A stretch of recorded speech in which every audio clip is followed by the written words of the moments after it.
Hello students, how are you all? I hope you are all good. So students, in this video we will be discussing important current affairs for 22nd of October.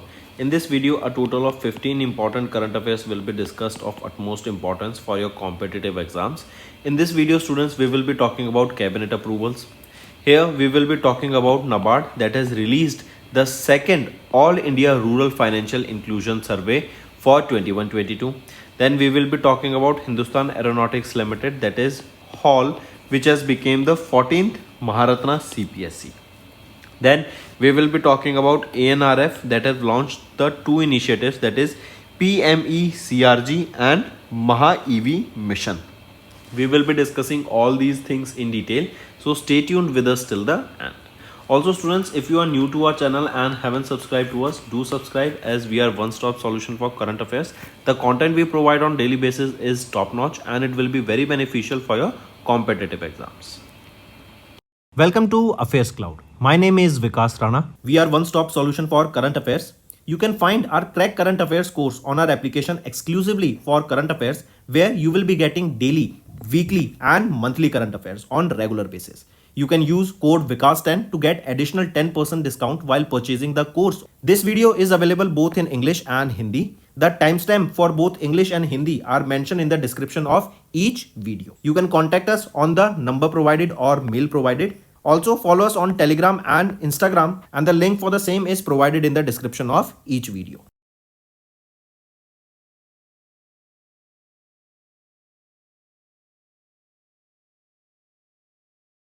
Also students, we have started a new initiative that is of handwritten notes. It is helpful to understand the news daily, time saving and very useful for your revision. We aims to cover 15 questions via handwritten notes in upcoming bank exams.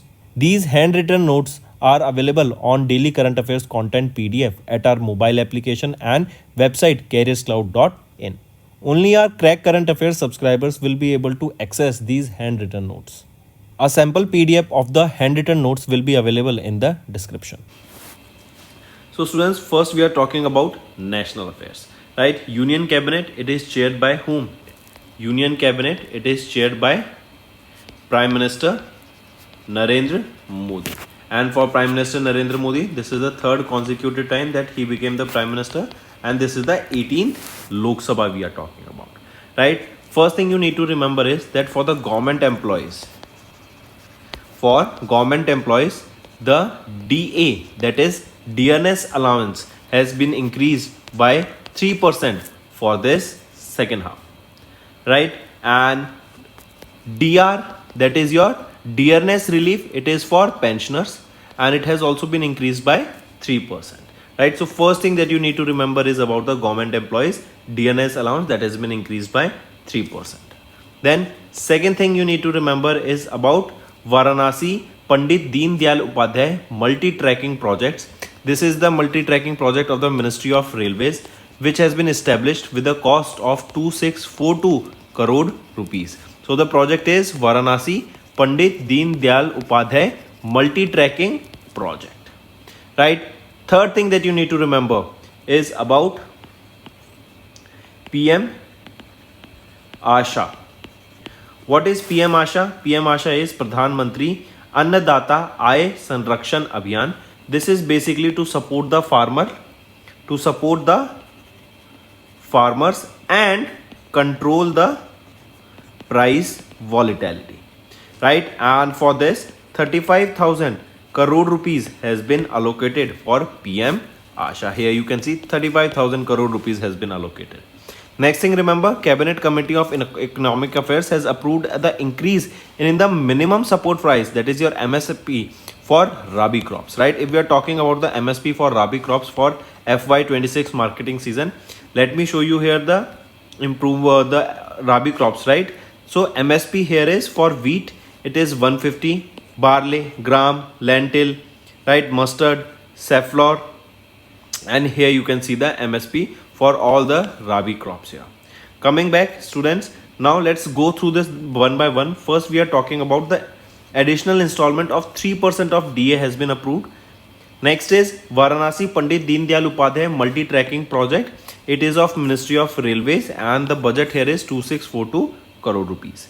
Next is Cabinet has approved 35,000 crore rupees for the continuation of PM Asha scheme. What is PM Asha? Pradhan Mantri Annadata Aay Sanrakshan Abhiyan, and this is to provide fair prices for the farmers and monitor the price fluctuations in the market.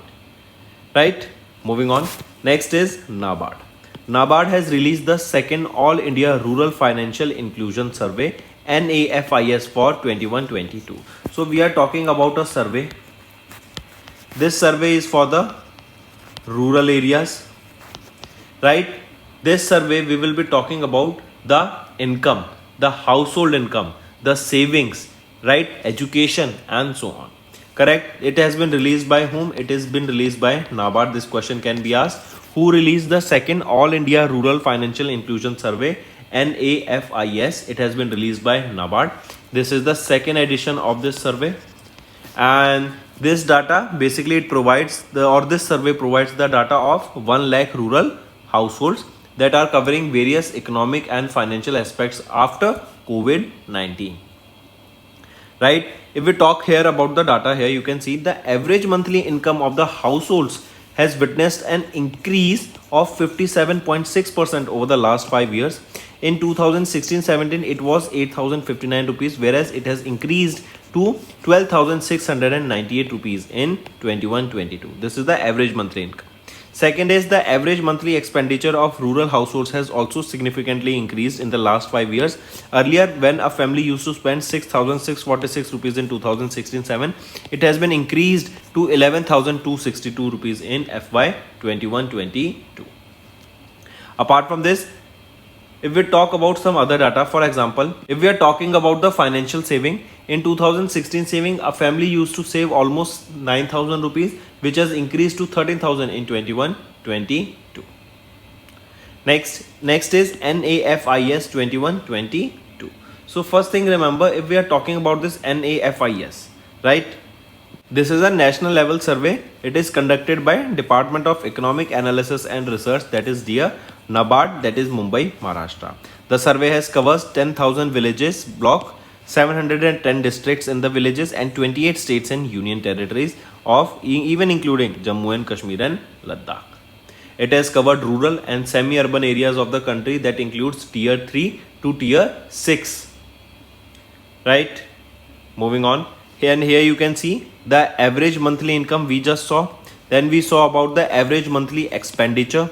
Then if we talk about the financial saving, we saw this. It has increased from 9,104 in 16-17 to 13,209 in 21-22. Moving on, students. Next we are talking about Hindustan Aeronautics Limited, that is HAL. They became the 14th Maharatna CPSE. Right? Take a note of this. This is important. Right? And recently Department of Enterprise that comes under the Ministry of Finance, they have upgraded the status of Hindustan Aeronautics Limited from Navratna to Maharatna, and Hindustan Aeronautics Limited, it became the 14th Maharatna. Now if we talk about some of the criteria that are required, first of all, to become a Maharatna, it should be listed on the Indian Stock Exchange with a minimum prescribed public shareholding under the SEBI regulation. The company should possess a Navratna status. The CPSE should have an annual net worth of 15,000 crore rupees for 3 years or average annual turnover of 25,000 crore rupees for 3 consecutive years. Apart from this, CPSE should have an average annual net profit after tax, that is PAT, profit after tax, of over 5,000 crore rupees consecutively for 3 years. Right? If we talk about Hindustan Aeronautics Limited, who is the chairman and managing director here? Dr. D.K. Sunil. Where is the headquarter of HAL? It is in Bengaluru, Karnataka. When was it established? In 1940. Right? And if we talk about Maharatna scheme, it was initiated by Government of India, and they introduced Navratna scheme in 1999 to identify and promote the CPSEs in India and help them become global leaders. Then later on, Maharatna was introduced in 2010 to recognize the companies with their potential to become Indian multinational companies.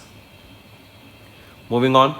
Next is CCS. CCS has given approval to establish new missile testing range in Andhra Pradesh. Very important, students. So CCS, that is Cabinet Committee on Security, It is chaired by Prime Minister Narendra Modi, and he has recently given the approval to establish a new missile testing range that is in the Krishna district in Andhra Pradesh. Right? Then this new missile testing range will be used for testing various tactical missiles that includes your surface to air missile, anti-tank missiles and other missiles that are developed by DRDO. Correct? Apart from this, remember CCS, they have also given the approval to purchase 31 Predator long endurance armed drones from USA. So 31 Predator drones will be 31 Predator drones will be procured from USA. And another thing, 2 nuclear submarines will be built in India for the Indian Navy. So these are the 2 other things that you need to remember apart from this new missile testing range that has been set, that will be set up in Andhra Pradesh. Next, one more thing, remember, as I just mentioned, that 31 Predator drones from the USA will be procured, and this deal is worth $4 billion. Next, ANRI, they have launched the first 2 initiatives, that is PME-CRG and Maha-EV mission. So students, if we talk about this ANRF, that is Anusandhan National Research Foundation, they have launched 2 significant initiatives, that is first is PME-CRG and second is Maha-EV mission. If we talk about PME-CRG, that is your Prime Minister Early Career Research Grant, right? And the second one is Maha-EV, that is Mission for Advancement in High Impact Areas of Electric Vehicle Mission. So these are the 2 initiatives launched by Anusandhan National Research Foundation. And the main aim here of these initiatives is basically to bridge the gap between academic research and industrial application, that is your practical knowledge, right? So here you can see the aim is to bridge the gap between academic research and industrial application that will focus on innovation. These initiatives were initiated during the first governing board meeting on September 10, chaired by Prime Minister of India Narendra Modi as the GB President. Correct? Next thing, one more, remember, as we are talking about Prime Minister Early Career Research Grant, that is PMERG. This will support the early career researchers and enhance India's scientific innovation. It will encourage the young researchers to contribute to India's leadership in India's research and development ecosystem.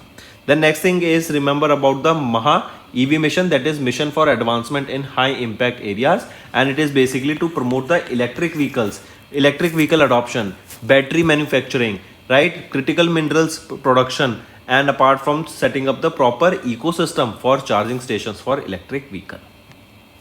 Next is Madhya Pradesh to declare Ratapani Wildlife Sanctuary as the 8th tiger reserve near Bhopal. I repeat, the State Wildlife Board of Madhya Pradesh has recently given the approval to declare Ratapani Wildlife Sanctuary, that is located near the Bhopal, that is the capital city of Madhya Pradesh. It will be the 8th tiger reserve of Madhya Pradesh. Take a note of this. And it is the National Tiger Conservation Authority that has given the approval to convert this wildlife sanctuary as a tiger reserve. If we talk about this only, you will be seeing that this is located where? It is in Madhya Pradesh, that is Ratapani Wildlife Sanctuary. This question can be also asked, and indirectly this question can also be asked, that which is the 8th tiger reserve of Madhya Pradesh. It is Ratapani Wildlife Sanctuary.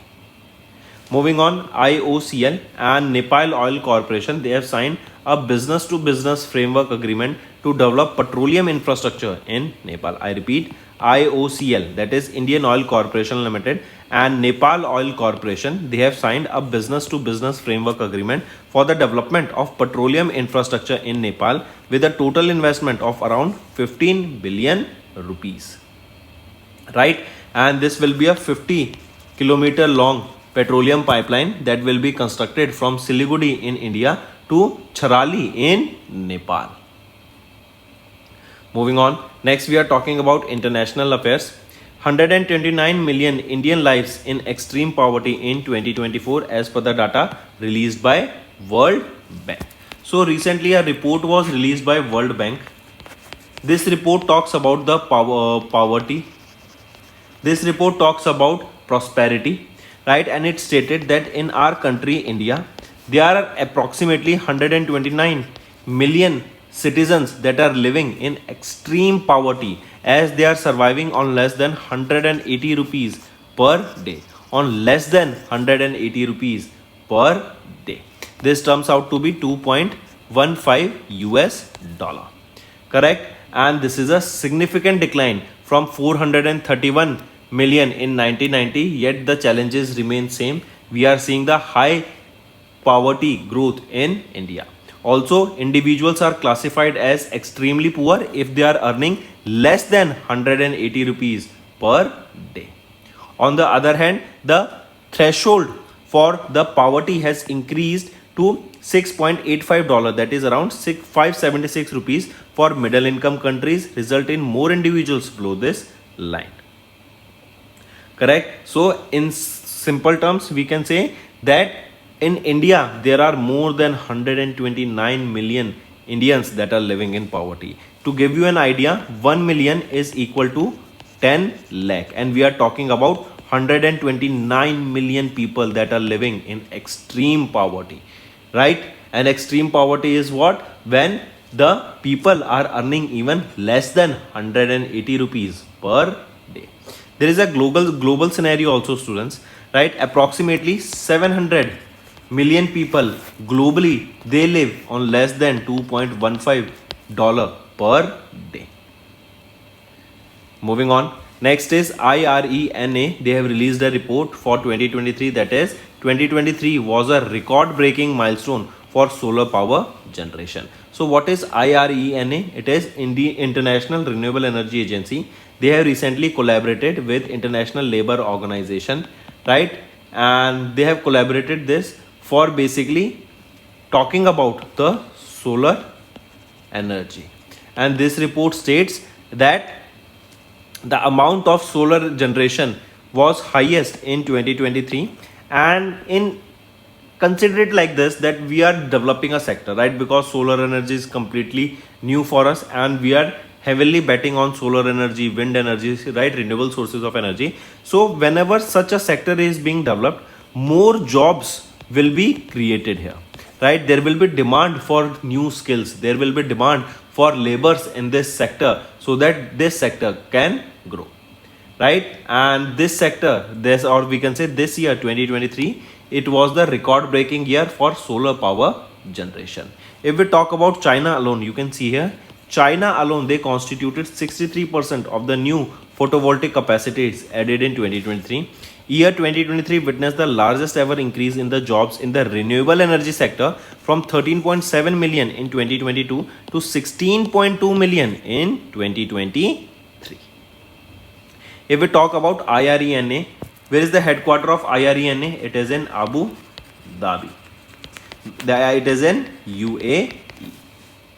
Moving on. Next is banking and finance. IREDA, they have received the DIPAM approval to set up subsidiary to handle retail business to business in the renewable energy segment. So IREDA, that is Indian Renewable Energy Development Agency Limited, this comes under the Ministry of New and Renewable Energy, and they have recently basically done what? They have received DIPAM. Now what is this DIPAM? DIPAM approval. This is your Department of Investment and Public Asset Management. This comes under the Ministry of Finance, correct? And recently IREDA, they have received the DIPAM approval to set up the subsidiary, that it will be a wholly owned subsidiary that will be taking on the business to business in the renewable energy sector. Correct? Take a note of this. Apart from this, you will be seeing here that the main focus of this subsidiary will focus on the emerging renewable energy sectors that include electric vehicles, energy storage, green technology, sustainability, energy efficiency, and so on. Right? Apart from this, if we talk about IREDA, IREDA is a Navratna, correct? And this was upgraded from Mini Ratna to Navratna. Who is the chairman and managing director of IREDA? Pradeep Kumar Das. And the headquarters is in New Delhi, established in 1980. 87. Correct? And remember one more thing, this DIPAM, that is Department of Investment and Public Asset Management, this is basically a department of government that deals with all the matters related to the management of the Government of India's investment in equity, including disinvestment of equity in the central public sector undertaking. Moving on, next is Asian Development Bank. They have approved $42 million loan for coastal protection ecosystem in Maharashtra. So in order to promote or in order to protect the coastal areas, of Maharashtra, to protect the ecosystem there, to protect the biodiversity there, right? Asian Development Bank, they have approved a $42 million loan to enhance the coastal and riverbank protection ecosystem in Maharashtra. This project will build on the Asian Development Bank Finance Sustainable Coastal Protection Plan. The project aims to boost the fisheries and tourism while promoting the capacity building there. Next is Tata AMC. AMC is your asset management company. So Tata AMC have launched India's first index fund based on the Nifty Capital Market Index. And remember, this is the India's first index fund to invest in the companies from the Nifty Capital Market Index to track the performance of selected companies from the Nifty 500 Index. The fund will invest in the maximum of 20 stocks from the Nifty 500 Index, and the NFO, that is new fund offer of Tata Nifty Capital Market Index Fund, will be from 7th to 21st of October. It will reopen for subscription on or before 30th of October. The minimum investment here will be of 5,000 rupees. Next is economy and business. India became the fourth country to cross $700 billion in foreign reserves. I repeat, RBI's data has been released and it stated that India's foreign exchange reserve has surpassed $700 billion for the first time in September 2024. And this milestone makes India the fourth country in the world alongside China, Japan, Switzerland to reach this level of reserves. Next is science and technology. INS Samarthak. Right, this is the first ship of L&T's multi-purpose vessel launched in Chennai, Tamil Nadu. Correct. L&T is your Larsen and Toubro. Correct. So L&T, they have launched the first multi-purpose vessel, that is yard number 18001, and this has been named as INS Samarthak. Correct. It has been built for Indian Navy and it was recently launched where? In Chennai, Tamil Nadu. Correct. This Samarthak is basically meaning supporter here. Right. If we talk about this INS Samarthak, this multi-purpose vessel, it is 106 meters long, 16.8 meters wide. It is designed to tow other vessels, which is essential for naval operations, and it can launch and recover training targets also. Moving on. Next is important days. World Day Against the Death Penalty observed on 10th of October. This day is basically to raise awareness about the death penalty and to demand its abolition. This year, 10th of October, it was the 22nd World Day Against the Death Penalty observed. There is a theme here, that is death penalty and safety. This is the theme that you all need to remember for this day. Next, students, these were your important current affairs. Now let's move to some one-liners. We saw the cabinet approvals. NABARD, they have released the second All India Rural Financial Inclusion Survey for 21-22. Then Hindustan Aeronautics Limited, it became the 14th Maharatna CPSE. Then CCS has gave approval to establish new missile testing range that will be in Andhra Pradesh. Then ANRF, they have launched the two initiatives, that is PM-ECRG and Maha-EV mission. Next is Madhya Pradesh to declare Ratapani Wildlife Sanctuary as the 8th tiger reserve near Bhopal. Then IOCL and Nepal Oil Corporation, they have signed a business-to-business framework agreement to develop petroleum infrastructure in Nepal. Then 129 million Indian lives in extreme poverty in 2024 as per the data released by World Bank. Then IRENA's report was released, that is 2023 was a record-breaking milestone for the solar power generation globally. And China was the number one contributor here. Then IREDA, they have received the DIPAM approval to set up subsidiary to handle the retail business to business biz in renewable energy segment. Next is Asian Development Bank. They have approved $42 million loan for coastal protection ecosystem in Maharashtra. Then Tata AMC, they have launched India's first index fund based on Nifty Capital Markets Index. India became the fourth country to cross $700 billion in foreign reserves. INS Samarthak, this is the first ship of L&T's multi-purpose vessel launched in Chennai, Tamil Nadu. Then World Day Against the Death Penalty observed on 10th of October. So that's all for the day, students. Now let's move to some revision part. Nitin Gadkari ji के द्वारा अभी एक 6 लेन का highway and जो कि 7 kilometre लंबा रहेगा, कहाँ से कहाँ तक इनॉग्रेट किया, तो ये धरगल तक है, कहाँ से, मनोहर इंटरनेशनल एयरपोर्ट से, जिसको हम मोपा इंटरनेशनल एयरपोर्ट कहते हैं, वहाँ से लेके धरगल तक इन गोवा ये लॉन्च किया गया है। 7 किलोमीटर का ये रोड रहेगा।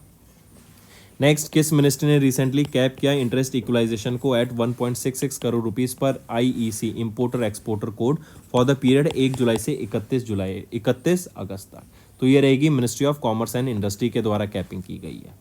नेक्स्ट आ जाते हैं, किस मिनिस्ट्री या ऑर्गेनाइजेशन ने रिसेंटली लॉन्च किया गियर शिफ्ट चैलेंज, जो कि जीरो एमिशन ट्रक अडॉप्शन को बढ़ावा देगा। देखो अभी लॉजिस्टिक सेक्टर में क्या होता है, ट्रक से ट्रांसपोर्ट होता है एंड ट्रक्स हमारे फॉसिल फ्यूल्स को यूज़ करते हैं, जैसे डीजल, पेट्रोल हो गया, और ये पॉल्यूशन क्रिएट करते हैं। तो इनकी जगह पे हम इलेक्ट्रिक ट्रक्स ला सके, हम ग्रीन ट्रक्स ला सके, जिसमें green hydrogen and green methanol हम यूज़ कर सकते हैं, ताकि जो एमिशन है वो लॉजिस्टिक सेक्टर में कम हो सके and zero emission truck adoption को बढ़ावा मिल सके। तो किस मिनिस्ट्री या ऑर्गेनाइजेशन ने गियर शिफ्ट चैलेंज लॉन्च किया है, तो नीति आयोग के द्वारा इसको लॉन्च किया गया। नेक्स्ट आ जाते हैं, which of the following has notified goods and service tax return 1A form, जो अलाउ करेगा टैक्स पेयर्स को to amend their outward supply और सेल्स रिटर्न फॉर्म। तो CBDT के द्वारा लॉन्च किया गया है, central board of direct taxes. Next आ जाते हैं, किस ऑर्गेनाइजेशन ने रिसेंटली लॉन्च किया 1 साइंटिस्ट 1 प्रोडक्ट इनिशिएटिव, ताकि agriculture and animal husbandry sector में रिसर्च को बढ़ावा दे सकें। देखो जैसा नाम सजेस्ट कर रहा है 1 साइंटिस्ट 1 प्रोडक्ट, मतलब हर एक साइंटिस्ट को एक प्रोडक्ट मिलेगा जिसके ऊपर वो रिसर्च करेंगे एंड उस रिसर्च से वो फर्दर आउटकम निकालेंगे उस सिंगल प्रोडक्ट पर। 5 साल तक ये आपका प्रोग्राम चलेगा 1 साइंटिस्ट 1 रिसर्च। तो किस ऑर्गेनाइजेशन के द्वारा इसको लॉन्च किया गया है, ये लॉन्च किया गया है आपका ICAR, Indian council of agriculture research के द्वारा। नेक्स्ट आ जाते हैं, किस प्रीमियर नेशनल लेबोरेटरी ने सेलिब्रेट किया 73rd foundation day on 16 July in New Delhi. तो ये है CSIR का arm, central road research institute. I repeat, CSIR का arm central road research institute के द्वारा अपना 73rd फाउंडेशन डे ऑब्जर्व किया गया, कब, 16 जुलाई को। नेक्स्ट आ जाते हैं, GST काउंसिल, इन्होंने इन्फॉर्म किया कि एक यूनिफॉर्म रेट ऑफ कितना, that is on the integrated goods and service tax का ये रहेगा, कितना परसेंट रहेगा, ये है 5%। किस पे रहेगा, जो भी आपके एयरक्राफ्ट के प्रोडक्ट्स हैं, जैसे पार्ट्स हो गए, कंपोनेंट्स, टेस्टिंग इक्विपमेंट्स हो गए, उसके टूल्स हो गए, टूल किट्स हो गई, उस पे जो हम इंपोर्ट करेंगे दूसरी कंट्रीज पे, उस पे स्ट्रेट अवे 5% का इंटीग्रेटेड GST लगने वाला है। नेक्स्ट आ जाते हैं, minister of state for science and technology doctor Jitendra Singh, इन्होंने इनॉग्रेट किया एशिया का पहला health research related preclinical network facility under the coalition of epidemic preparedness innovation at, कहाँ पर, ये कहाँ पे रहेगा, ये है translational health science and technology institute, जो कि फरीदाबाद हरियाणा में रहेगा। नेक्स्ट आ जाते हैं, किस स्टेट ने सिक्योर करी पहली rank in the best performing large states loan performance category में ऑफ द प्रेज अवार्ड्स, जो कि PM स्वनिधि योजना के अंडर हुए थे। PM स्वनिधि क्या है, street vendors Atmanirbhar Nidhi, prime minister street vendors Atmanirbhar Nidhi योजना। तो कौन सी स्टेट है जिन्होंने टॉप किया, मध्य प्रदेश ने यहाँ पे टॉप किया है in the loan performance category के अंदर। Next, we are talking about homework, students. First is you have to give me 3 current affairs related to banking and finance for August month and October month.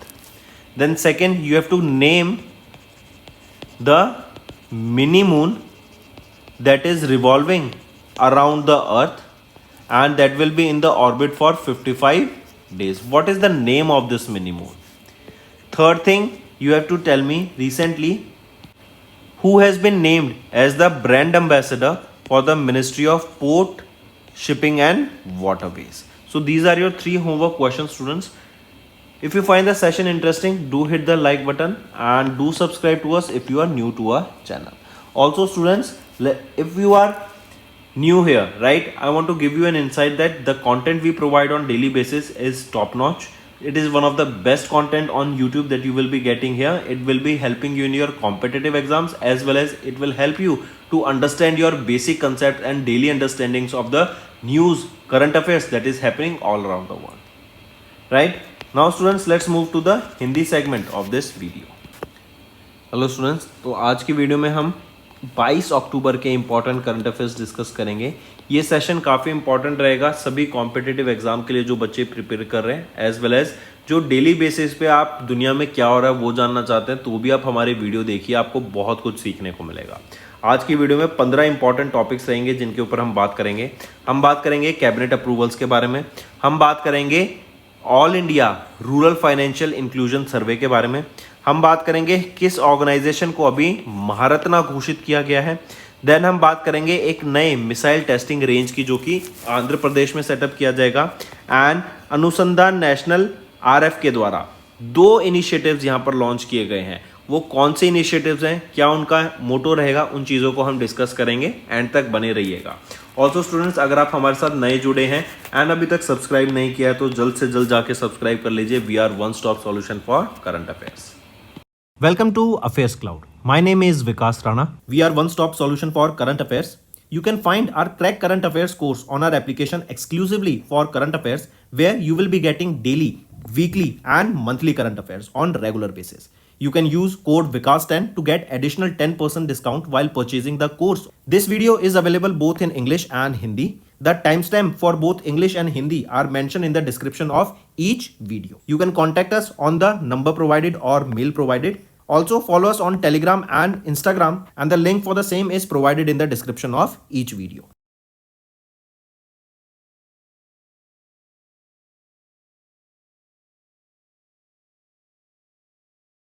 Also students, we have started a new initiative that is of handwritten notes. It is helpful to understand the news daily, time saving and very useful for your revision. We aims to cover 15 questions via handwritten notes in upcoming bank exams. These handwritten notes are available on daily current affairs content PDF at our mobile application and website careerscloud.in. Only our Crack Current Affairs subscribers will be able to access these handwritten notes. A sample PDF of the handwritten notes will be available in the description. तो चलिए start करते हैं student national affair से। हम बात कर रहे हैं कैबिनेट अप्रूवल्स की, राइट। तो यूनियन कैबिनेट किनके द्वारा चेयर किया जाता है? प्राइम मिनिस्टर नरेंद्र मोदी के द्वारा। ये इनका 3rd कॉन्जिक्यूटिव टर्म है as the prime minister of India. And अभी हम बात कर रहे हैं 18th लोकसभा की, ठीक है। तो सबसे पहली चीज यहाँ पे याद रखेंगे, जो गवर्नमेंट एम्प्लॉयज हैं उनका हर साल 2 बार डीए बढ़ता है। तो अब जो डीए या फिर हम बोले डियरेंस अलाउंस या फिर डियरेंस रिलीफ, ये डियरनेस रिलीफ हो जाती है पेंशनर्स के लिए। ये होती है जो करंट में अधिकारी काम कर रहे हैं सरकार के लिए। तो ये कितनी बढ़ गई? अभी 3% से यहाँ पे हमें एक बढ़ोतरी देखने को मिली है। दूसरी चीज याद रखेंगे, Varanasi Pandit Deendayal Upadhyay multi tracking project के बारे में। ये प्रोजेक्ट मिनिस्ट्री ऑफ रेलवेज का है जिसपे 2642 करोड़ रुपए की लागत लगेगी। और 3rd आ जाता है आपका पीएम आशा। पीएम आशा क्या है? प्रधानमंत्री अन्नदाता आय संरक्षण अभियान। ये बेसिकली फार्मर्स को सपोर्ट करने के लिए एंड जो प्राइस वॉलेटिलिटी हमें देखने को मिलती है उसको रोकने का ये काम करेगी, ठीक है। यहीं पे इसी के साथ साथ राबी क्रॉप्स के ऊपर जो एमएसपी लाया गया है उसके बारे में भी हम डिस्कस कर लेते हैं। ये वो राबी क्रॉप्स हैं, इनके ऊपर आप देख सकते हैं ये जो यहाँ पे एमएसपी में इंक्रीज देखने को मिला है, करेक्ट। एमएसपी फॉर 25-26 के लिए आप यहाँ पे देख सकते हैं पर क्विंटल। इसी के अलावा अगर हम वापस से रिवाइज करें तो हम बात कर रहे हैं 3% डीए बढ़ गया गवर्नमेंट एम्प्लॉयज के लिए एंड डीआर जो पेंशनर्स के लिए होता है। Then Varanasi Pandit Deendayal Upadhyay multi tracking project कहाँ पर? यूपी में मिनिस्ट्री ऑफ रेलवेज का रहेगा। 2642 करोड़ रुपीस का ये एस्टिमेटेड कॉस्ट रहेगी इस प्रोजेक्ट की।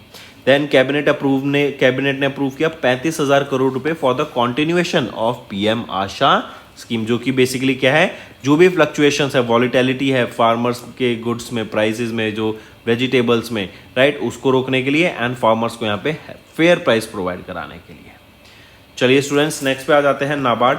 नाबार्ड के द्वारा अभी 2nd all India rural financial inclusion survey carry out कराया गया NAFIS फॉर 2021-22। देखो कोविड के बाद पोस्ट कोविड ये आपका सर्वे कराया गया है।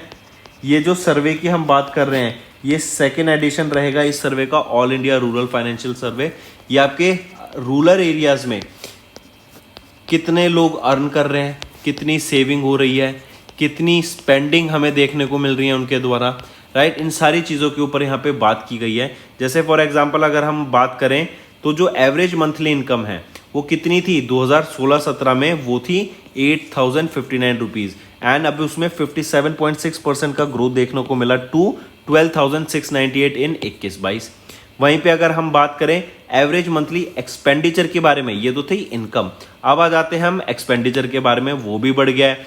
6,646 रुपये होता था 2016-17 में, वही बढ़कर अब 11,262 हो गया है 21-22 में। वहीं पे सेविंग्स की बात करें, सेविंग्स भी 9,104 से बढ़ के 13,209 होती हुए हमें दिखी है। करेक्ट। यहीं पे नेक्स्ट आ जाते हैं हिंदुस्तान एरोनॉटिक्स लिमिटेड। ये क्या है? हॉल पहले क्या एक नवरत्ना कंपनी थी, अब नवरत्ना से ये महारत्ना CPSC बन गई है। इंपॉर्टेंट है, मार्क करके चलेंगे, ठीक है। नवरत्ना से महारत्ना ये बन गई है हिंदुस्तान एरोनॉटिक्स लिमिटेड। करेक्ट। यहीं पे हम ध्यान देंगे ये 14th महारत्ना बनी है अभी रिसेंटली। करेक्ट। अगर हम यहाँ पे बात करें तो आप देख सकते हैं महारत्ना होने के कुछ क्राइटेरिया होते हैं कि ये कंपनी लिस्ट होनी चाहिए स्टॉक एक्सचेंज में, मिनिमम शेयर होल्डिंग का जो क्राइटेरिया है सेबी का वो पूरा होना चाहिए, ये नवरत्ना स्टेटस इनके पास होना चाहिए तभी ये महारत्ना बनेगी।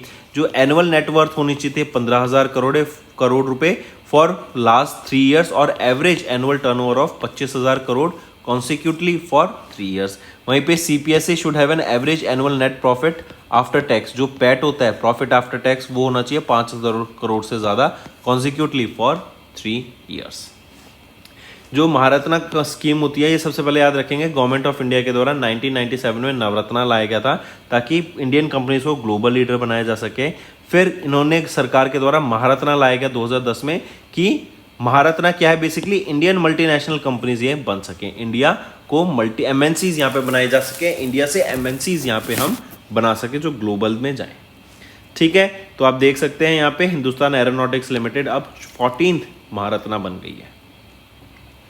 नेक्स्ट आ जाते हैं CCS क्या है? कैबिनेट कमेटी ऑन सिक्योरिटी, ये चेयर की जाती है प्राइम मिनिस्टर नरेंद्र मोदी के द्वारा एंड इन्होंने अभी इसको अप्रूवल दिया ताकि एक नया मिसाइल टेस्टिंग रेंज को सेटअप किया जा सके। कहां पर? In the Krishna district of Andhra Pradesh. एक चीज तो ये, फिर इसी के अलावा याद रखेंगे अभी CCS ने अप्रूवल पास किया है कि हम 31 प्रीडेटर ड्रोन्स को एक्वायर करेंगे USA बेस्ड कंपनी से। इसी के साथ साथ हम बात कर रहे हैं 2 न्यूक्लियर सबमरीन्स, राइट, जो कि इंडियन नेवी के लिए यहाँ पे बनाई जाएंगी। तो ये 2 चीजें भी याद रखेंगे जो CCS के द्वारा भी अप्रूव की गई हैं। करेक्ट। तो आप देख सकते हैं इंडिया ने जो ये 21 प्रीडेटर ड्रोन्स का डील साइन किया है USA से फ्रॉम जनरल एटॉमिक्स कंपनी, ये $4 बिलियन की ये डील रहेगी। ठीक है। नेक्स्ट ANRF क्या है? अनुसंधान नेशनल रिसर्च फाउंडेशन, राइट। इनके द्वारा 2 इनिशिएटिव्स लॉन्च किए गए हैं। पहला है PMERCG, ये बेसिकली क्या है?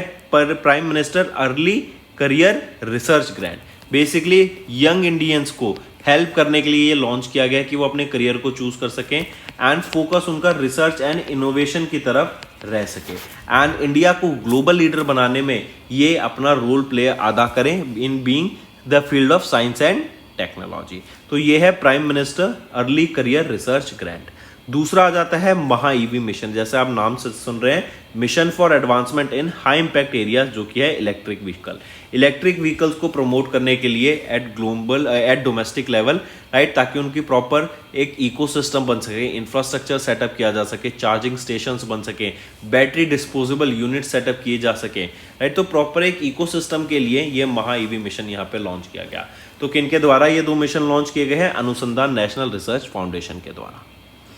नेक्स्ट आ जाते हैं, नेक्स्ट है मध्य प्रदेश ने अभी डिक्लेयर किया रातापानी वाइल्ड लाइफ सेंचुरी को as the 8th tiger reserve. तो 8वां टाइगर रिजर्व अभी कौन सा बना है? वो है रातापानी वाइल्ड लाइफ सेंचुरी। इसको 8वां टाइगर रिजर्व घोषित किया गया है मध्य प्रदेश का। And NTCA national tiger conservation authority, right, इनको अप्रूवल मिला है, करेक्ट, ताकि ये रातापानी वाइल्ड लाइफ सेंचुरी को as a tiger reserve declare कर सके। एंड अगर मैं बात करूं 7वां टाइगर रिजर्व कौन सा था मध्य प्रदेश का, वो था वीरंगना दुर्गावती टाइगर रिजर्व। चलिए नेक्स्ट पे आते हैं। नेक्स्ट आ जाते हैं IOCL and Nepal oil corporation limited. इनके द्वारा एक business to business agreement sign हुआ है to develop petroleum infrastructure in Nepal. Nepal में पेट्रोलियम इंफ्रास्ट्रक्चर सेटअप करने के लिए एंड 50 किलोमीटर लंबी पेट्रोलियम पाइपलाइन यहाँ पे दबाने के लिए, जो कि सिलीगुड़ी इंडिया से लेके छराली नेपाल तक रहेगी। करेक्ट, इसके लिए ये business to business framework agreement sign हुआ Indian oil corporation limited and Nepal oil corporation limited के बीच। नेक्स्ट आ जाते हैं इंटरनेशनल अफेयर्स पर।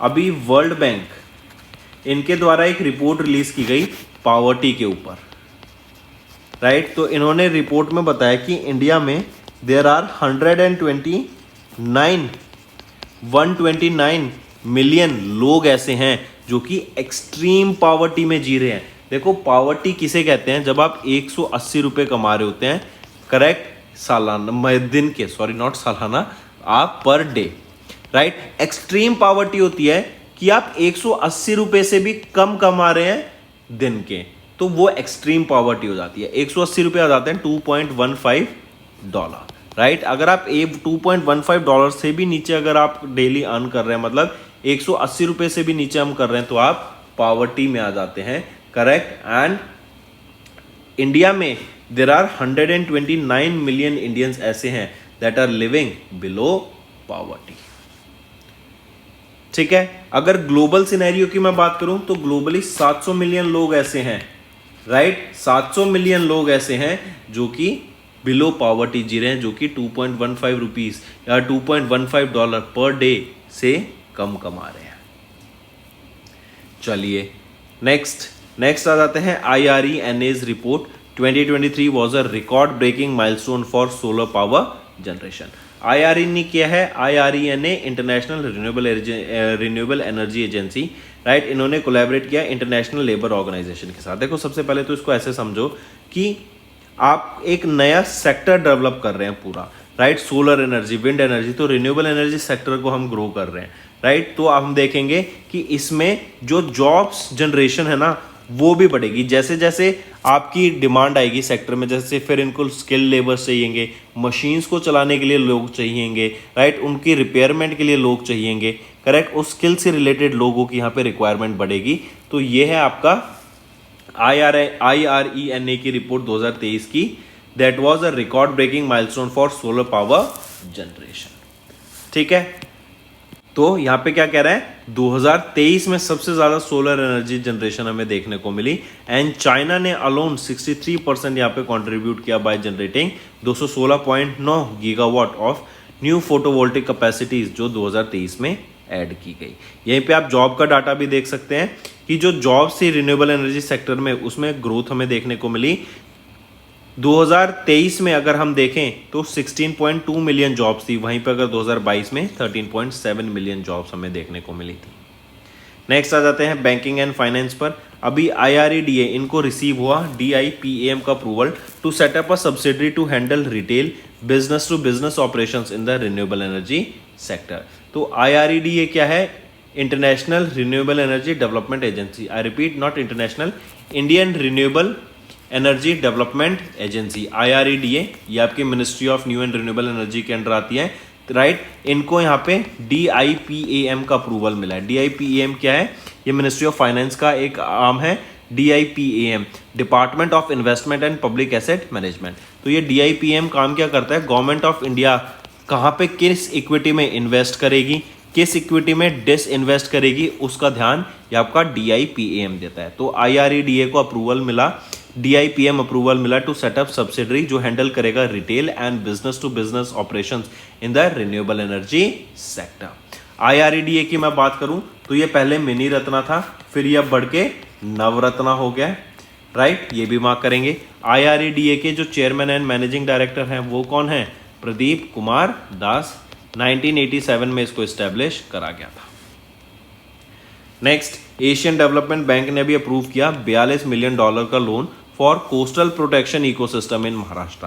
महाराष्ट्र में जो कोस्टल एरियाज हैं उनको प्रोटेक्ट करने के लिए, वहाँ पे जो बायोडाइवर्सिटीज़ हैं, वहाँ पे जो रीफ्स हैं उनको यहाँ पे प्रिजर्व करने के लिए यहाँ पे एशियन डेवलपमेंट बैंक ने $42 मिलियन का ये यहाँ पे लोन अप्रूव करा है। ठीक है, इससे sustainable coastal protection management system यहाँ पे डेवलप किया जाएगा। एंड यहीं पे हम देखेंगे फिशरीज को एंड टूरिज्म को भी बढ़ावा देने की बात की गई। नेक्स्ट आ जाते हैं टाटा एसेट मैनेजमेंट कंपनी। इन्होंने लॉन्च किया है इंडिया का पहला index Tata fund based on Nifty capital market index. ये बेसिकली फंड इन्वेस्ट करेगा in the maximum of 20 stocks from the Nifty 500 index, जो कि रिप्रेजेंट करेगी वेरियस कैपिटल मार्केट बिजनेसेस को, जैसे financial service, asset management firms, exchanges, stock broking companies, depositors and clearing houses. इसके लिए जो एनएफओ है वो आपका स्टार्ट हो जाएगा 7 अक्टूबर से 21 अक्टूबर तक। एंड मिनिमम आप यहाँ पे 5,000 रुपये की इन्वेस्टमेंट इसमें कर सकते हैं। नेक्स्ट आ जाते हैं इकोनॉमी एंड बिजनेस के ऊपर। India became the 4th country जिनके पास अब $700 बिलियन का फॉरेन रिजर्व रहेगा। राइट, ये 4th कंट्री बनी है। इससे पहले चाइना, जापान एंड स्विट्जरलैंड के पास $700 बिलियन का यहाँ पे फॉरेन रिजर्व है।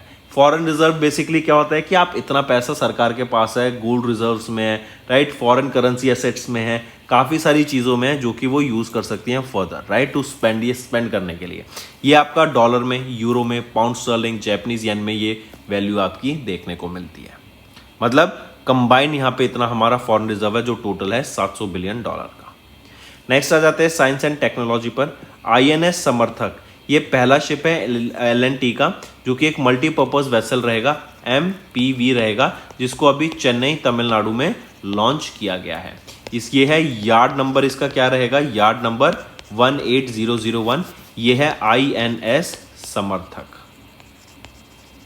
INS समर्थक, करेक्ट। एंड ये INS समर्थक को कहाँ अभी लॉन्च किया गया, चेन्नई तमिलनाडु में।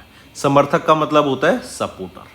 यहीं पे अगर हम बात करें INS समर्थक की, 106 मीटर लॉन्ग है, 16.8 मीटर्स ये वाइड रहेगा। It is design to tow other vessels and it can launch and recover the training targets also. Next important days पर आ जाते हैं। World day against the death penalty 2024 में 10 अक्टूबर को ऑब्जर्व की गई। इसका एम क्या है, बेसिकली जैसा नाम सजेस्ट कर रहा है कि डेथ पेनल्टीज की अबॉलिशन के ऊपर यहाँ पे बात की जाती है। इस बार हमने 22वां एडिशन ऑब्जर्व किया है इस डे का। एंड इसकी एक थीम रहेगी, आप देख सकते हैं थीम क्या रहेगी, डेथ पेनल्टी एंड सेफ्टी। तो दोस्तों ये थे हमारे आज के इंपॉर्टेंट करंट अफेयर्स। अब आ जाते हैं वन लाइनर्स पर। कैबिनेट अप्रूवल्स हमने देखे। नाबार्ड ने रिलीज किया second all India rural financial inclusion survey 21-22 के लिए। हॉल हिंदुस्तान एरोनॉटिक्स लिमिटेड ये 14th महारत्ना CPSE बन गया। CCS ने अभी अप्रूवल दिया to establish new missile testing range in Andhra Pradesh. Then ANRF इन्होंने लॉन्च किया फर्स्ट 2 इनिशिएटिव्स जो कि हैं PMECRG एंड Maha EV mission. Then Madhya Pradesh ने डिक्लेयर किया रत्तापानी वाइल्ड लाइफ सेंचुरी को, जो कि भोपाल के पास है, as their 8th tiger reserve. IOCL and Nepal oil corporation limited इनके द्वारा business to business framework agreement sign हुआ ताकि पेट्रोलियम इंफ्रास्ट्रक्चर को बढ़ावा दे सके नेपाल में। 129 मिलियन इंडियंस की लाइव 129 मिलियन लोग ऐसे हैं इंडिया में जो कि एक्सट्रीम पॉवर्टी में जीते हैं, as per the data release by World Bank. IRENA की बात करें तो 2023 was a record breaking milestone for solar power generation. IREDA ने रिसीव किया DIPAM का अप्रूवल टू सेटअप सब्सिडरी जो हैंडल करेगी retail and business to business biz in renewable energy segment. Then Asian development bank ने approve किया $42 million का loan for coastal protection ecosystem in Maharashtra. Tata asset management company ने launch किया India का पहला index fund based on Nifty capital markets index. Then India became the 4th country जिन्होंने cross किया $700 billion in foreign reserves. INS Samarthak ये वो पहला शिप है ऑफ L&T's मल्टीपर्पज वेसल जो कि चेन्नई तमिलनाडु में इनॉग्रेट किया गया। And world day against the death penalty 10 अक्टूबर को ऑब्जर्व की जाती है। तो दोस्तों ये थे हमारे आज के इंपॉर्टेंट करंट अफेयर्स। अब आ जाते हैं रिवीजन पार्ट पर। किस स्टेट के 8 ट्रेडिशनल प्रोडक्ट्स को यहाँ पे अभी GI टैग मिला है, वो है असम। इसमें से आ जाती हैं कुछ आपकी राइस बियर, जैसे अगर हम बात करें जैसे एक आ जाती है आपकी डिश ग्वाकी, ये एक डिश है, ट्रेडिशनल डिश है। एक आ जाता है नार्जी प्रोडक्ट, ये आपकी क्या है, सेमी फर्मेंटेड डिश जो कि जूट लीफ से बनती है। फिर इसी के अलावा माइब्रू जोऊ, ये माइब्रू जोऊ बिडवी, माइब्रू जुआ बिडवी, माइब्रू जू बिडवी, ये 3 तरह की माइब्रू, ये आपकी क्या है, राइस बेवरेज है, जिनको अभी टोटल 8 प्रोडक्ट्स ऐसे हैं जिनको यहाँ पे जीआई टैग मिला। फिर एक फर्मेंटेड फिश डिश है जो कि है नाफम। ठीक, चलिए नेक्स्ट आ जाता है, किस ऑर्गेनाइजेशन या मिनिस्ट्री को रिसेंटली लॉन्च किया गया अन्ना दर्पण। ये अन्ना दर्पण एक डिजिटल प्लेटफॉर्म है जो कि डिपो ऑनलाइन सिस्टम को रिप्लेस करेगा। अन्ना दर्पण एफसीआई के द्वारा लाया गया है, फूड कॉर्पोरेशन ऑफ इंडिया के द्वारा। ये बेसिकली जो आपकी सप्लाई चेन है ना उसको स्ट्रीमलाइन करेगा, उसको ईज में लाएगा। एंड जैसे मंडी हो गई, मिल्स हो गई, जैसे इसी के साथ रीजनल, जोनल, डिविजनल लेवल पे जो भी आपकी मंडीज हो गई, मिल्स हो गई, उनका एक बेटर सप्लाई चेन सेटअप करने का ये काम करेगा अन्ना दर्पण। नेक्स्ट, किस कंट्री के द्वारा बायलेटरल इन्वेस्टमेंट ट्रीटी को लाया गया है इंडिया के साथ। तो इंडिया एंड यूएई के बीच में ये बायलेटरल इन्वेस्टमेंट ट्रीटी रहेगी, इंपॉर्टेंट है, मार्क करेंगे। राइट, ये रिप्लेस करेगी एक ट्रीटी को जो थी आपकी BIPPA ट्रीटी, ये अभी खत्म हो गई थी सितंबर में, इसने रिप्लेस किया BIT को, बायलेटरल इन्वेस्टमेंट ट्रीटी को। I mean, इसकी जगह पर अब ये आ गई है। राइट, यहीं पे अगर हम बात करें इंडिया का ODI, overseas direct investment UAE में अप्रैल 2000 से लेके अगस्त 2024 तक $15.26 बिलियन की इन्वेस्टमेंट हमें देखने को मिलती है। Next, name a new saving bank account जो कि रिसेंटली लॉन्च किया गया था बैंक ऑफ बड़ौदा के द्वारा for high and customers desiring premium services. तो ये है मास्टर स्ट्रोक, उस बैंक अकाउंट का नाम है जो कि बैंक ऑफ बड़ौदा के द्वारा लॉन्च किया गया था। बैंक ऑफ बड़ौदा ने ही सचिन तेंदुलकर को अपना ब्रांड एम्बेसडर अपॉइंट यहाँ पे किया है। नेक्स्ट, किस ऑर्गेनाइजेशन ने रिसेंटली सिक्योर करा largest ever foreign currency loan term of $1.265 billion. तो पावर फाइनेंस कॉर्पोरेशन के द्वारा ये अमाउंट रिसीव किया गया है, ये लोन रिसीव किया है। ग्रीन एंड सस्टेनेबल प्रोजेक्ट्स में यहाँ पे फंडिंग की जाएगी इस अमाउंट से। US डॉलर में मिला है, यूरो में मिला है ये पैसा, एंड जैपनीज येन में ये पैसा, इन 3 करेंसीज में इनको रिसीव हुआ है। Next, who was jointly awarded Nobel prize in physics. कौन है वो जिनको सम्मानित किया गया नोबेल प्राइज में in physics with Geoffrey Hinton. तो वो है जॉन जे हॉफील्ड। इन दोनों को यहाँ पे अभी सम्मानित किया गया। इनके डिस्कवरी क्या थी, बेसिकली इन्होंने एनेबल किया मशीन लर्निंग को विद आर्टिफिशियल न्यूरल नेटवर्क के साथ, एंड इन दोनों को अभी नोबेल प्राइज में सम्मानित किया गया इन फिजिक्स। नेक्स्ट, किस कंट्री ने रिसेंटली अभी 2 टेस्ट मैच सीरीज जीती। देखो ये test match series India versus Bangladesh के बीच में थी, एंड ये एक टूर है पूरा जिसमें 2 टेस्ट खेले जाएंगे एंड 3 T20 इंटरनेशनल होंगे। तो ये दोनों टेस्ट अभी हमारे इंडिया के द्वारा जीत लिए गए हैं। नेक्स्ट आ जाते हैं उन टेनिस प्लेयर का नाम बताओ जिन्होंने पहला चाइना ओपन टाइटल जीत लिया बाय डिफीटिंग वर्ल्ड के नंबर 1 जेनिक सिनर को। तो किन्होंने जीत लिया है, कार्लोस एल्क्रेज ने यहाँ पे वर्ल्ड का या फिर उन्होंने अपना पहला चाइना ओपन टाइटल जीत लिया है, किनको हरा के, जेनिक सिनर को। नेक्स्ट, किस कंपनी ने रिसेंटली एंटर किया एक MOU with Mumbai port authority and Mumbai port sustainability foundation के साथ, ताकि cutting edge green fuel ecosystem को प्रमोट किया जा सके एट मुंबई पोर्ट। तो वो कौन है, BPCL, Bharat petroleum corporation limited के साथ इनका ये MOU साइन हुआ है, ताकि ये जो मुंबई पोर्ट्स हैं वहां पे ग्रीन फ्यूल को प्रमोट कर सके, ताकि वहां पे जो एमिशंस हो रहे हैं उनको रिड्यूस किया जा सके। नेक्स्ट, किस प्रोग्राम को ऑर्गेनाइज कराया गया to commemorate the successful completion of the 10 years of Swachh Bharat mission in New Delhi. तो वो कौन था, स्वच्छ भारत दिवस। राइट, इसको यहाँ पे अभी कमेमोरेट किया गया ताकि स्वच्छ भारत मिशन के जो 10 साल पूरे हो गए हैं उसको सेलिब्रेट किया जा सके। महात्मा गांधी की अभी जो इस साल कौन सी बर्थ एनिवर्सरी थी, 155वीं बर्थ एनिवर्सरी थी, इसके दौरान इसको सेलिब्रेट किया गया। स्वच्छ भारत मिशन के 10 साल पूरे हो गए हैं, ये भी याद रखेंगे। Next, which of the following point are correct with respect to Jamaican prime minister Andrew Holness visit to India. 30 सितंबर से 3 अक्टूबर तक ये यहाँ पे थे। अगर यहाँ पे ऑप्शंस देखें, option B and option C सही है। ए कह रहा है कि इंडिया और जमैका के बीच में 5 MOU साइन हुए हैं in the digital public infrastructure and cultural exchange and sports. तो बिल्कुल सही है, बाकी चीजें बस यहाँ पे 5 नहीं 4 MOU साइन हुए हैं इनके बीच में।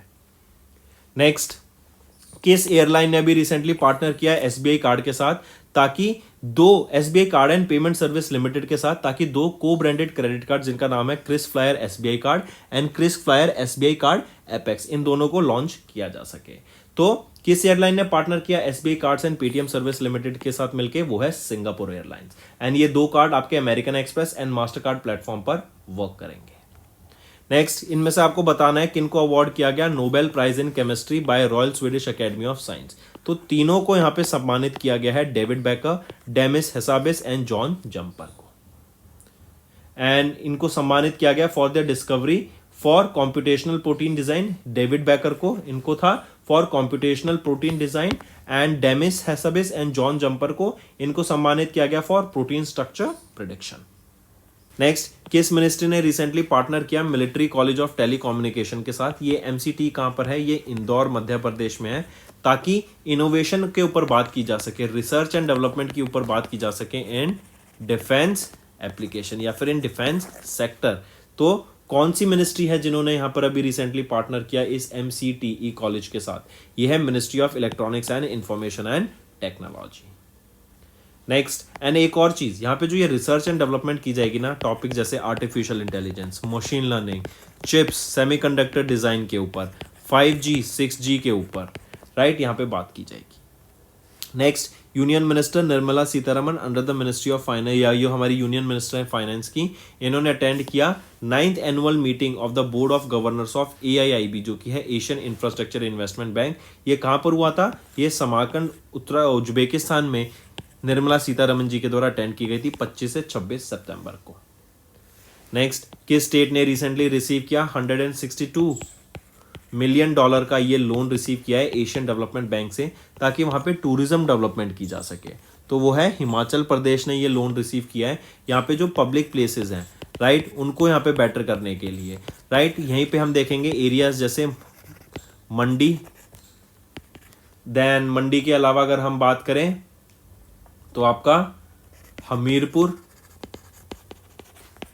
Kullu and Kangra, in districts के यहाँ पे जो पब्लिक प्लेसेस है उनको बेटर किया जाएगा, ब्यूटिफिकेशन की जाएगी, राइट, कल्चरल सेंटर्स को खोला जाएगा, वहाँ पे हेरिटेज को प्रमोट करने की बात की जाएगी, ताकि ज़्यादा से ज़्यादा टूरिज्म अट्रैक्ट किया जा सके। नेक्स्ट, किस मिनिस्ट्री ने रिसेंटली रिव्यू की नई guidelines for handling delays in submitting income tax return? तो वो है मिनिस्ट्री ऑफ फाइनेंस के द्वारा यहाँ पे रिलीज की गई नई guidelines for handling delays in submitting income tax return. Next, who was jointly awarded with the Nobel prize in physiology और मेडिसिन? विक्टर एम्ब्रोस के साथ मिलके, कौन है वो है Gary Bruce Ruvkun and Victor Ambros, इन दोनों को यहाँ पे सम्मानित किया गया है नोबेल प्राइज इन फिजियोलॉजी और मेडिसिन से। किस लिए इनको सम्मानित किया गया है? For the discovery of micro RNA and इनका जो पोस्ट ट्रांसक्रिप्शनल जीन रेगुलेशन होता है उसमें जो रोल रहेगा। नेक्स्ट, किस स्टेट में DRDO ने अभी कंडक्ट करा 3 flight test of advance 4th generation very short range air defence system को यहां पे टेस्ट किया गया? कहां पर? राजस्थान में टेस्ट किया गया, पोखरान फील्ड फायरिंग रेंज में इसको टेस्ट किया गया, DRDO के द्वारा इसको टेस्ट किया गया है। ठीक है, मार्क करके चलेंगे। एंड जो ये 4th generation very short range air defence system रहेगा, इसके 6 किलोमीटर तक इसकी रेंज रहेगी। नेक्स्ट, किस ऑर्गेनाइजेशन ने सेलिब्रेट किया 83rd फाउंडेशन डे ऑन 1 अक्टूबर 2024? तो CSIR, I repeat CSIR option 4, इनके आम नेशनल एग्रीकल्चर साइंस कॉम्प्लेक्स, या फिर हम बोले इनके आम के द्वारा अभी 83rd फाउंडेशन डे ऑब्जर्व किया गया, not national agriculture science research. Basically आपको याद रखना है इनका आम है national institute of science communication and policy research. इसका 83rd फाउंडेशन डे यहाँ पे अभी ऑब्जर्व किया गया था न्यू दिल्ली में। एंड जो CSIR का काम क्या है, बेसिकली आपकी इंडस्ट्री में एंड साइंस के बीच में जो भी गैप है उसको पूरा करना, एंड जो भी यहाँ पे इनोवेशन है, राइट, ताकि इंडिया एक ग्लोबल लीडर बन सके साइंस एंड इनोवेशन में, उसके ऊपर काम करना। नेक्स्ट है, किस ग्रुप ने रिसेंटली एंटर्ड किया into a strategic partnership with Bhutan's Druk holding and investment to boost investments in solar and hydro power projects? तो वो है रिलायंस ग्रुप, राइट। इन्होंने अभी रिसेंटली एंटर किया strategic partnership with the Bhutan's Druk holding and investment, ताकि solar and hydro power projects के ऊपर काम किया जा सके। 1270 मेगावाट्स के यहाँ पर पावर प्रोजेक्ट्स को इस्टेब्लिश करने की बात की गई। नेक्स्ट है स्टूडेंट आपका होमवर्क सेक्शन। पहला है आपको 3 करंट अफेयर्स देने related to banking and finance for August and October month. Second, उस मिनी मून का नाम बताओ जो कि अभी अर्थ के चारों तरफ रिवॉल्व कर रहा है, 55 डेज के लिए यहाँ पे ये अवेलेबल रहेगा। एंड तीसरा, नोबेल प्राइज इन फिजिक्स किन के द्वारा जीता गया है? इसी के साथ साथ बताओ, जो नोबेल प्राइज है इन पीस किस एनजीओ के द्वारा जीता गया है? मैं बता देता हूं, ये एनजीओ बेसिकली जो आपका न्यूक्लियर बॉम्ब्स हुए गिरे थे, न्यूक्लियर अटैक हुआ था नागासाकी एंड हिरोशिमा में, उनके सर्वाइवर्स के द्वारा खोला गया था, राइट। एंड न्यूक्लियर वेपन्स के खिलाफ, राइट, उनके यूज के खिलाफ ये एनजीओ स्टार्ट हुआ था। इस एनजीओ का नाम बताओ, और इन्होंने ही नोबेल प्राइज जीता है। तो दोस्तों ये थे हमारे आज के इंपॉर्टेंट करंट अफेयर्स। सेशन पसंद आया तो स्टूडेंट्स वीडियो को लाइक करना, कमेंट करके जरूर बताना। होमवर्क्स मैं वेट करता हूँ, मैं देखता हूँ सब बच्चे कौन कौन नीचे कमेंट कर रहा है, कौन कौन डेली एक्टिव है, मेरे को सब ध्यान रहता है। So that's all for the day, students. Thank you and have a nice day.